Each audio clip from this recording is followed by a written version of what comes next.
تو ابھی تک آئی ڈی کارڈ کیوں نہیں بنایا گیا تھا, ابھی تک اس کے پاس کیوں نہیں کوئی آئی ڈی کارڈ تھا, اگر تھا تو ایکسپائری ڈیٹ کہاں ہے, یہ تمام تر چیزیں.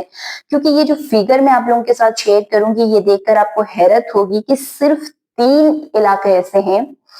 جس میں ان کے آئی ڈی کارڈ جو ہے وہ بلاک کیے گئے ہیں, اور ان 3 علاقوں سے تعلق رکھنے والے جو افغان باشندے ہیں جن کے پاس پاکستان کی قومی شناختی کارڈ تھا, ان کی تعداد 2,50,000 ہے.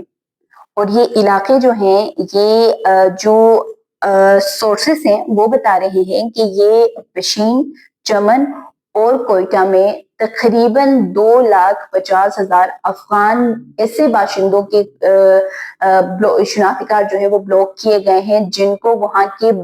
باسیوں نے یا اس علاقے کے جو مقیم ہے پاکستانی ہے, انہوں نے ان کو اپنی فیملی ٹری میں اپنی اچھا خاندان کا فرد جو ہے وہ شو کیا, اور ان کو ایک انلیگل طور پر پاکستان کی قومی شناختی کارڈ بنا کر دیا, اور وہ ایک اس کے بعد ایک لیگل اسٹیٹس جو ہے وہ پاکستان میں انجوائے کر رہے تھے, یعنی پاکستان کی قومی شناختی کارڈ بننے کے بعد. تو یہ جو افغان ریزیڈنٹس ہے, ان کو انلیگلی فیملی ریکارڈ میں پاکستان سٹیزنز نے شو کیا, اور اس کے بعد ان کا آئی ڈی کارڈ جو ہے وہ بنایا ہے. یہ اب نادرا کی جانب سے ایک اچھا اقدام ہے کہ ان تمام افغان باشندوں کے جو CNIC ہیں ان کو بلاک کر دیا گیا ہے.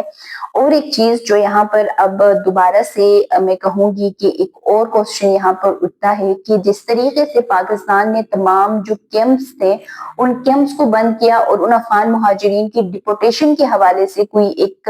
لاہ عمل جو ہے وہ نہیں بنا سکے تھے, تو اب سیم یہی پہ ہے کہ اب آپ کے پاس ایک میپنگ ہے, نادرا کے پاس ایک ریکارڈ ہے کہ یہ 2,50,000 افغان باشندے پشین, چمن, کوئٹہ میں ہیں, اور ان کے ہم نے آئی ڈی کارڈ بلاک کر دیے. تو پھر آپ نے میپنگ کی, ٹریسنگ کی, تو اسی وقت میں ان کو ڈپورٹ کیوں نہیں کیا جاتا ہے؟ لائک کہ ہمارے پاس ایک دم سے ایک ہیوج نمبر آئے گا کہ ایک دن کے اندر پاکستان نے ریکارڈ قائم کر دیا کہ 2,50,000 افغان مہاجرین کو ڈپورٹ کر دیا. لیکن یہ صرف میں ابھی ایسے بتا رہی ہوں کہ ہو سکتا ہے, ممکن ہے کہ ہم یہ سنیں, لیکن یہ ہے کہ ہم یہ نہیں سن پا رہے ہیں. جس طریقے سے کیمپس بند ہوئے اور ان کیمپس میں لاکھوں کی تعداد میں مہاجرین تھے, اب وہ افغان مہاجرین ان کیمپس سے نکل کے کہاں گئے ہیں؟ جو رضاکارانہ طور پر جا رہے ہیں سو وہ جا رہے ہیں, لیکن بیچ میں جو 20 دن کا بھی گیپ آیا جب بارڈرز بند ہوئے, تو پھر وہ افغان مہاجرین کہاں گئے؟ اب دوبارہ سے ان کو کس طریقے سے میپنگ کے ذریعے ڈھونڈا جائے گا, یا ایک اور دوبارہ سے ایک پروسیس, دوبارہ سے ایک پالیسی بنائی جائے گی؟ تو جو گورنمنٹ سطح پہ, یعنی جو پالیسی میکنگ کے سطح پہ جو ایک لیک ہے وہ یہی ہے کہ آپ کو جب یہ تمام تر چیزیں پتہ ہے, معلوم ہے, تو پھر اسی وقت میں جب آپ ان کے آئی ڈی کارڈ بلاک کریں تو اس وقت میں ان کو ڈپورٹ کیوں نہیں کیا جاتا ہے؟ ساتھ ہی ان کو ڈپورٹ کیا جائے. اور ہاں, صرف رپورٹ نہیں بلکہ ان مہاجرین کو بھی جنہوں نے انلیگل طور پر آپ کی نیشنل آئی ڈی کارڈ جو ہے وہ بنا رکھی ہے,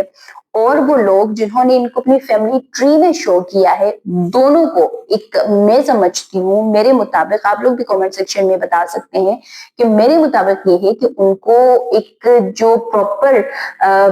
جو سزا ہے وہ بھی دینی چاہیے, تاکہ آئندہ آنے والی جو چیزیں ہیں وہ اس طرح سے نہ ہو سکی. کیونکہ اب بھی اگر ہم دیکھیں تو اب بھی بہت سارے لوگ ایسے ہیں کہ حکومت کے اعلانات کے باوجود ان کو کرائے پر گھر بھی دے رہے ہیں, یہ دکانوں پہ بھی کام کر رہے ہیں, ان کے کاروبار بھی سیم اٹ از جو ہے وہ چل رہے ہیں, کوئی چیزیں جو ہے وہ ہمیں بند ہوتے ہوئے یا ختم ہوتے ہوئے نظر نہیں آ رہی ہے. تو ایک پراپر اچھا آپ جو پالیسی بناتے ہیں نا, اس پر عمل درآمد ہونا انتہائی لازمی ہے, نہیں تو یہ تمام تر چیزیں جو ہے اسی طریقے سے سائڈ بائی سائڈ چلتی رہیں گی. جس طریقے سے اب مکان مالکان کے خلاف بہت سارے مقدمات درج ہو بھی رہے ہیں, لیکن دوسری سائڈ پہ پھر بھی ان کو گھر جو ہے وہ الاٹ کیے جاتے ہیں. جو ہوٹل مالکان ہیں وہ بھی ان کو ایک اسٹے جو ہے وہ فراہم کر رہے ہیں. تو یہ تمام تر چیزیں جو ہے وہ بھی بند ہونی چاہیے. اور اگر افغان باشندوں کو آپ یہ کہتے ہیں کہ وہ مجرم ہے کہ انہوں نے آئی ڈی کارڈ بنا کے رکھا ہے, تو پھر یہاں پہ آپ کو یہ بھی سوچنے کی ضرورت ہے کہ کس طریقے سے بنایا ہے. جو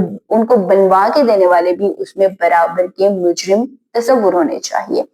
آپ اپنے علاقے کا بھی بتائیے گا کہ آپ کے علاقے میں اس وقت افغان مہاجرین کی کیا صورتحال ہے، کیا جا رہے ہیں، نہیں جا رہے ہیں، اور بالخصوص یہ جو پشین، چمن اور کوئٹہ ہے یہاں کی صورتحال سے بھی آگاہ کیجیے گا۔